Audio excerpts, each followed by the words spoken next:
Hey everyone, thanks for checking out this review. Today we're going to talk about the Sega Compilations leading up to the newly released Sega Genesis Collection for the PS4 and Xbox One. Let's dive right in with a quick look back at the different Genesis collections by Sega. Starting with the Sega Ages packages for the Saturn and PS2. These only came out in Japan, but they had a ton of releases. They were specific series compilations or remakes. Most notably for the time was the Phantasy Star Collection and the Monster World Collection. We did get a collection of some of these remakes, all bundled together on the PS2, known as the Sega Classics Collection. That included remakes of 9 Genesis games, including Space Harrier, Alien Syndrome, Golden Axe, and more. The games looked decent for the time, but they suffered from a ton of slowdown. Before that, over here on Saturn, we got one Sega Ages release, which included ports of 3 arcade games, Space Harrier, Outrun, and Afterburner 2. The first big Genesis compilation over here was the Sega Smash Pack for the Dreamcast. This featured 12 games, 10 of which were Genesis games, 9 standard classics, and the import Wrestle War. Later, the PS2 had the Sega Genesis Collection, which contained 28 great Genesis games.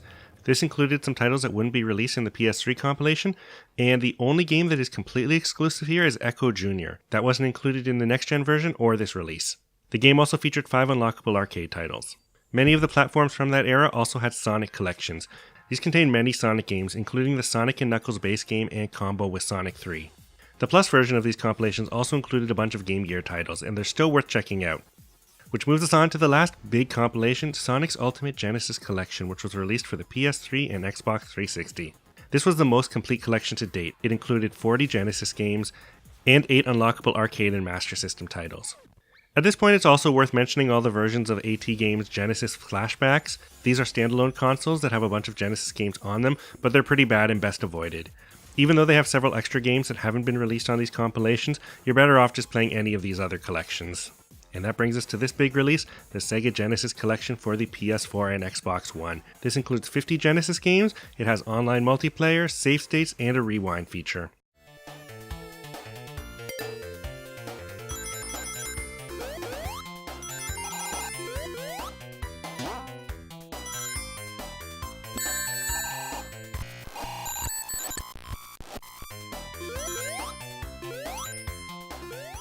The game features an interactive 3D room UI, which is a pretty basic bedroom with a 90s theme. Here you can modify some settings, including pixel scaling options, scan lines, and some minimal emulator visual settings. There's also a new horizontal flip mode, which flips the games for added challenge.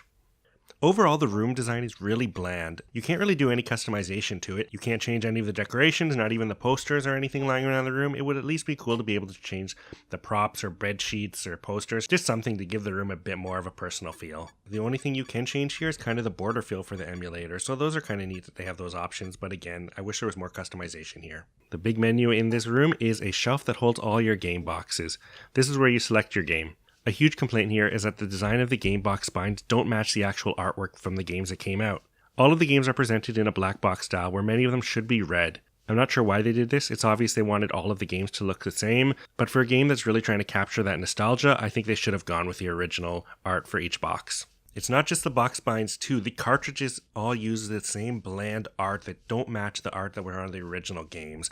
If you've never really held a Genesis game and don't really notice that, then it probably doesn't affect you, but for me it really ruins the experience, and I wish they had just gone with a typical menu instead. So let's get right into the games. All of the standards you'd expect are here. I'm just going to talk about these games in relation to the previous compilation. I think many fans had picked up that. If you didn't play that one, it's not a big deal because all but 3 of those games are on this new compilation. And it just has most of the big hits by Sega on the Genesis, so just a ton of great stuff there. But like I said, let's get into the differences. The 3 games we lost from the previous compilation are, first of all, the unforgivable one, Sonic the Hedgehog 3. I'm not sure why they didn't put this on here. I don't think there could really be an emulation issue. This has been ported so many times. Sonic & Knuckles isn't on a lot of the collections, and I find that to be a bit unforgivable too. I know that they claim emulation issues there, but that's been done before. And also 2 other games that I'm surprised aren't on here, Echo the Dolphin and Echo Tides of Time. I mean, those aren't really amazing games, but they are kind of synonymous with the system at that time, so I'm amazed that we didn't get those. To go back to the AT Games Flashback, there are 8 games that were on that aren't included in this. Most notable are Sonic & Knuckles and Eternal Champions, but again, it's not worth playing on that thing, so just don't worry about it.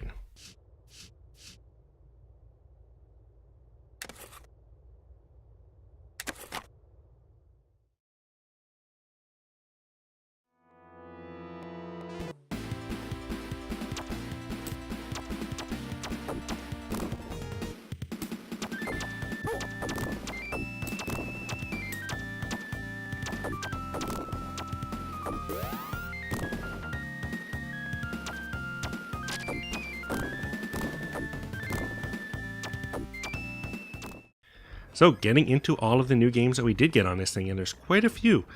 We got Biohazard Battle, which is a decent horizontal shoot 'em up.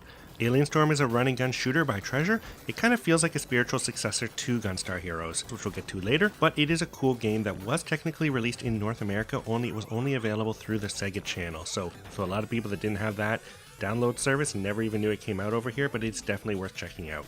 They've also added Columns 3, Revenge of Columns, which is the best block dropping puzzle game in the Columns series. Crackdown is a top-down action game with some stealth mechanics. The game was only released in Europe, so this is a good chance to check it out over here. Galaxy Force 2 is one I really dig, a Space Harrier-like shooter that's not often mentioned, but still worth checking out. Gunstar Heroes is one that came to a lot of platforms, but wasn't on the previous collection. This is Treasure's critical hit and fan-favorite co-op side-scrolling run-and-gun shooter, definitely worth checking out if you've never played it. Landstalker is an isometric fantasy action RPG that's light on its RPG elements and more about puzzle solving and exploration, but this is an RPG that not a lot of people played, so definitely worth looking into. And speaking of RPGs, next up is Light Crusader, a really interesting isometric action RPG by Treasure, followed by Shadow Dancer, The Secret of Shinobi, basically Shinobi 2 and a port of the arcade game. We also get Space Harrier 2, which is the classic shooter. Sword of Vermilion is a rough turn-based RPG by Sega that's interesting but not really good. And we get Revenge of Shinobi. I'm not sure what version this is. I'm sure it's the most recent. This is the classic game that's notable for sneaking in licensed characters as bosses, like Batman and Spider-Man and Godzilla, but I'm sure we will get the version that doesn't have many of those. Also, we're getting ToeJam and Earl Panic on Funkatron. The first game was a stylish top-down co-op, almost roguelike game, and the next game was a strange side-scrolling follow-up that wasn't as well liked as the original, but still alright. We're getting Virtual Fighter 2, which is the worst version of the game, but it is really interesting to see how it got it on Genesis. Followed by the last two titles, Wonder Boy in Monster World and Wonder Boy 3 Monster Lair. Now, both of these are side-scrolling action RPGs. They are both really good. Monster Lair only came out in Japan, so it's cool to see that over here.